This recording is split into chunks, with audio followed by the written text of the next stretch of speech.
अस्सलाम वालेकुम, मां आहियां असलम हैदर। अॼु इंतहाई अफ़सोस सां चवणो थो पए, सिंध जो हिकिड़ो वॾो नालो, अदब जो वॾो नालो, तारीख़दान, सियासतदान, हिकु तमामु वॾो मोहक़िक़, हिकु वॾो शाइर, हिकु तमामु अदब सां तमामु वॾो हुनजो नाम यूसुफ शाहीन साहबु हिकु खुलियल ख़त लिखियो आहे। उहो खुलियल ख़त उन में उहो लिखे थो त मां सिंधी क़ौम जे नाले खुलियल ख़त थो लिखां। अॼु असीं उन ते ॻाल्हि ॿोल कंदासीं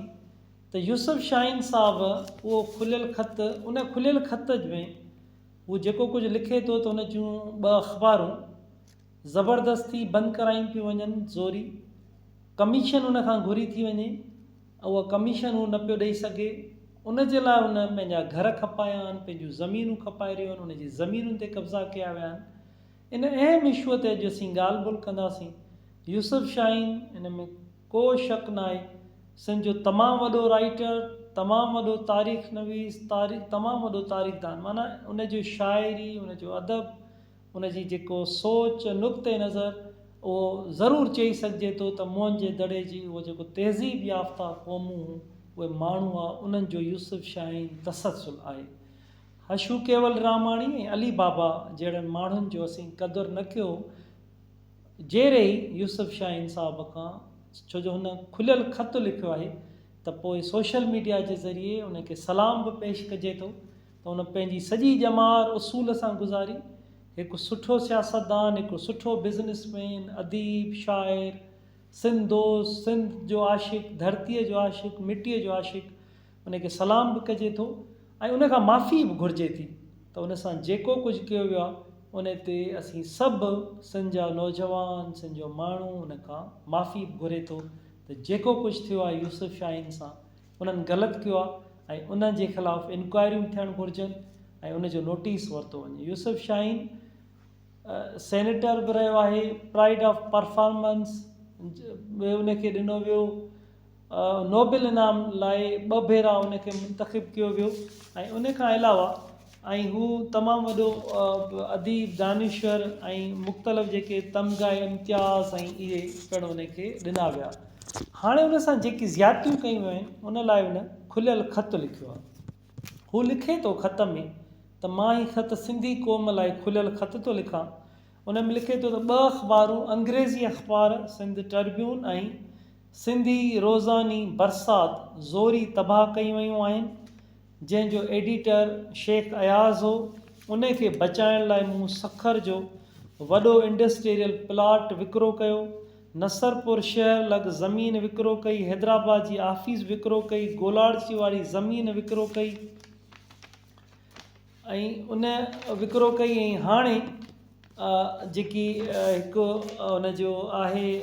थाणे बुला खान जी ज़मीन आहे उन ते कब्ज़ो कयो वियो आहे। उनजी ते उनजी जेको 1800 एकड़ ॿुधाए थो त उहे ज़मीन आहे जेकी उतां थाणे बुला खान जो चांवरनि जो वापारी अशोक कुमार मुंहिंजी नूरियाबाद वारी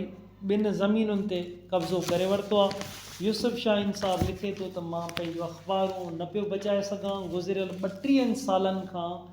कराचीअ में बरसात अख़बार जी उन ऑफिस में मां रहियल आहियां। आख़िर मजबूरनि मां खपायां थो, छो जो इश्तिहारनि जी मुद में मूंखां 50 सैकड़ो रिश्वत वठी रहिया आहिनि। हाणे मां 50 सैकड़ो कमीशन न पियो ॾेई सघां ऐं अॼु मां अख़बारूं मजबूरनि विकिरो करे रहियो आहियां। हाणे उहो ही बरसात अख़बार ते अचूं था।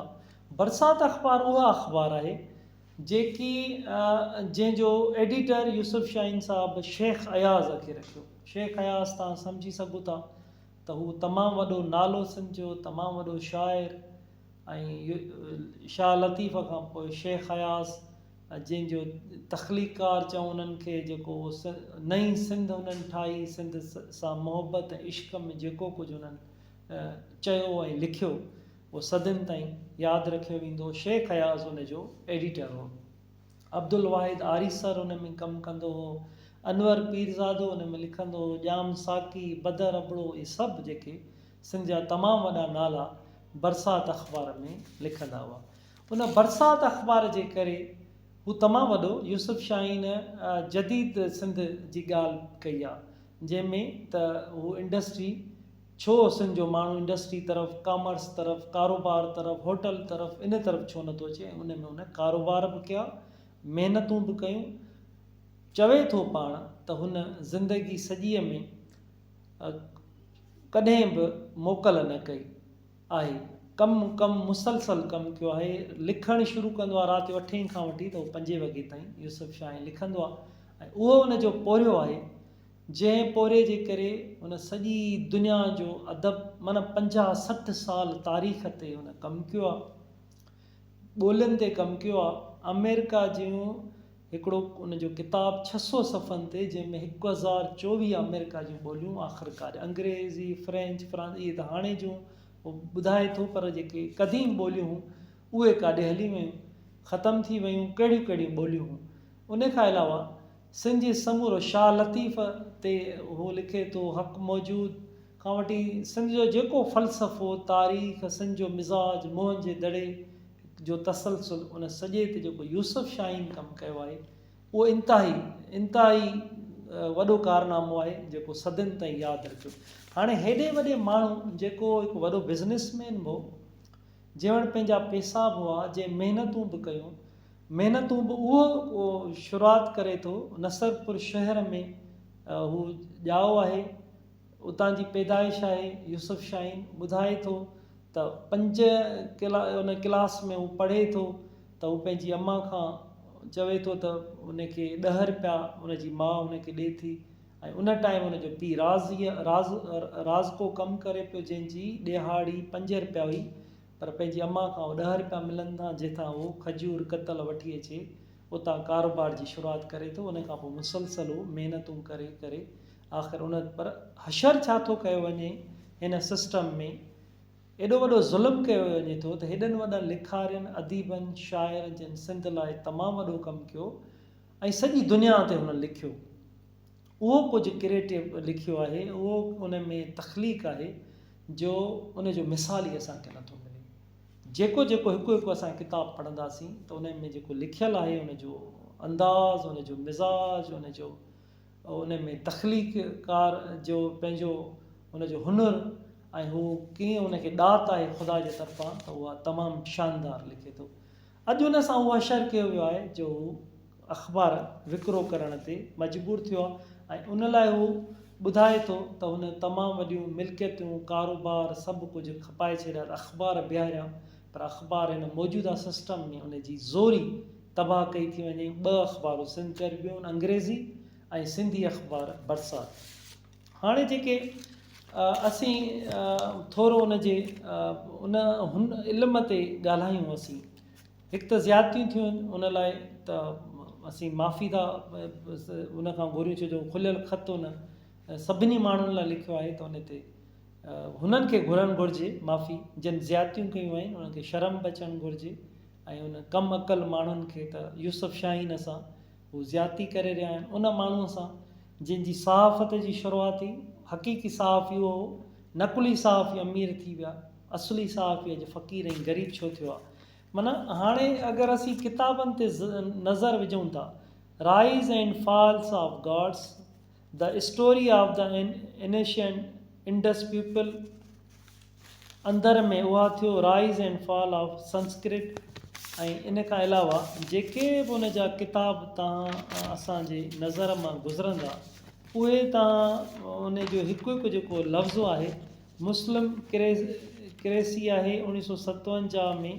हुन लिखियो आहे, जॾहिं 18 सालनि जो हो।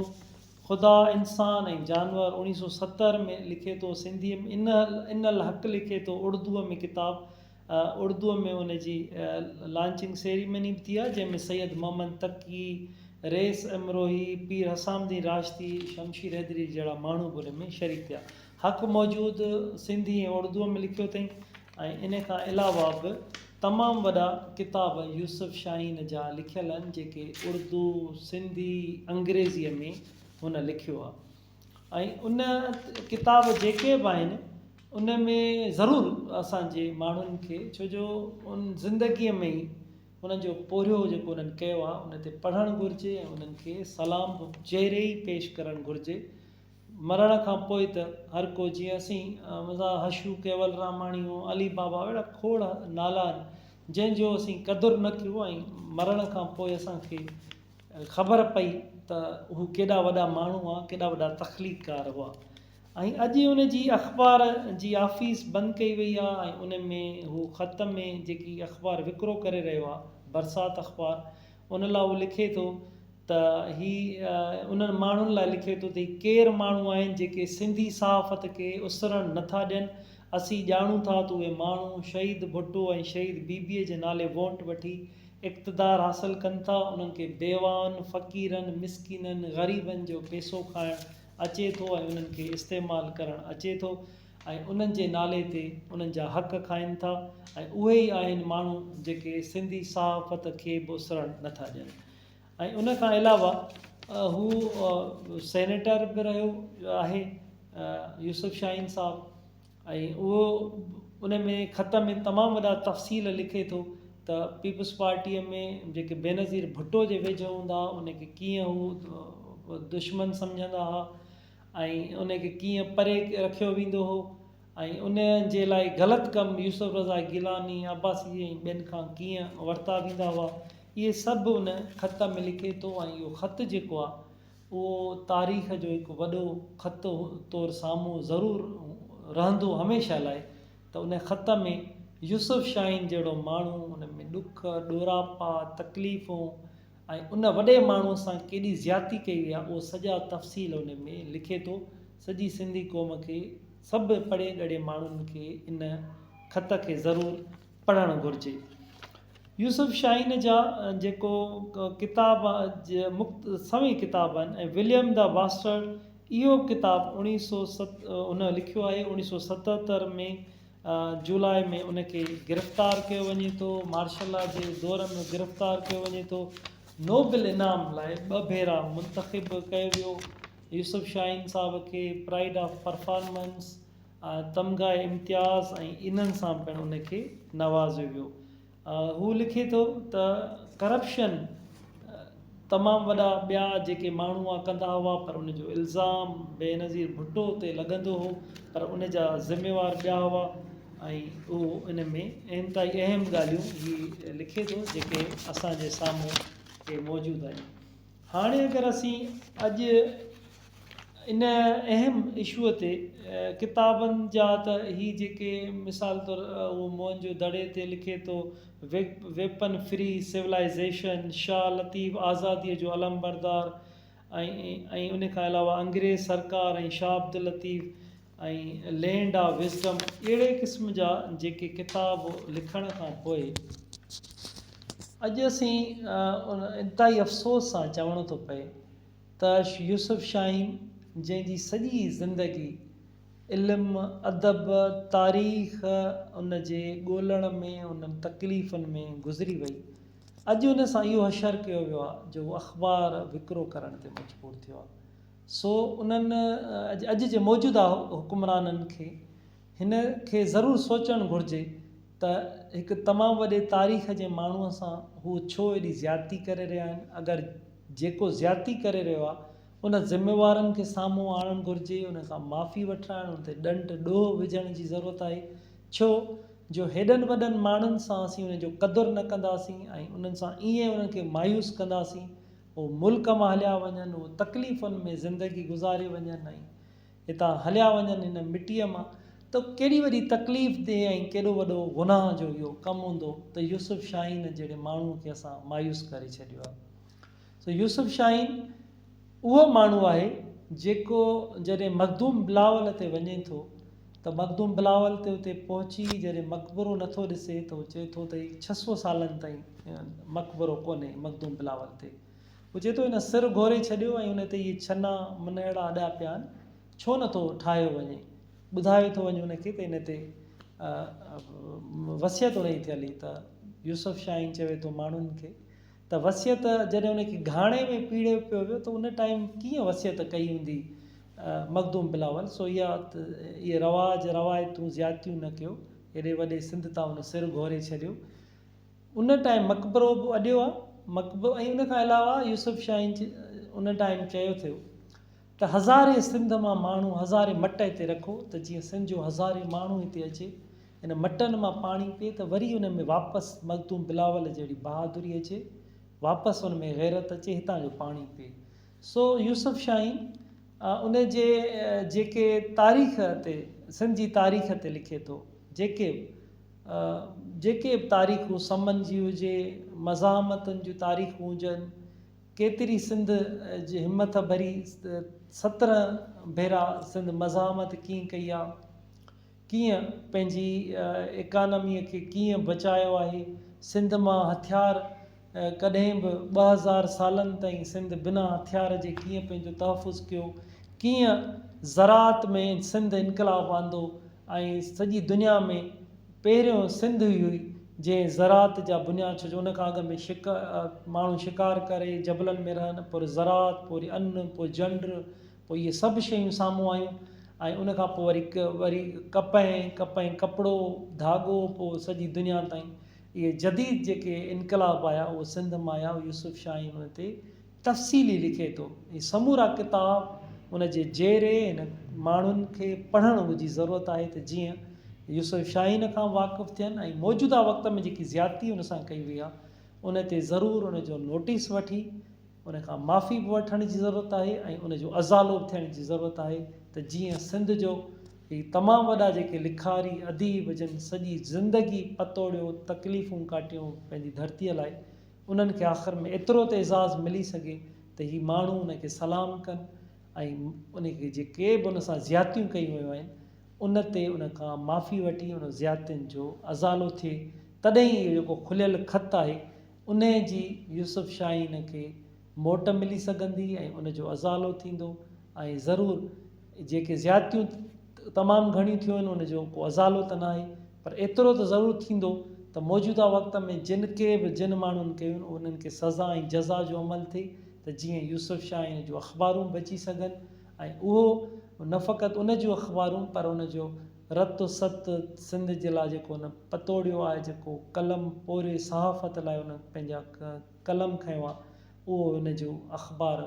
उहे जेके तमामु वॾियूं अख़बारूं आहिनि उहे महफ़ूज़ रही सघनि। महिरबानी।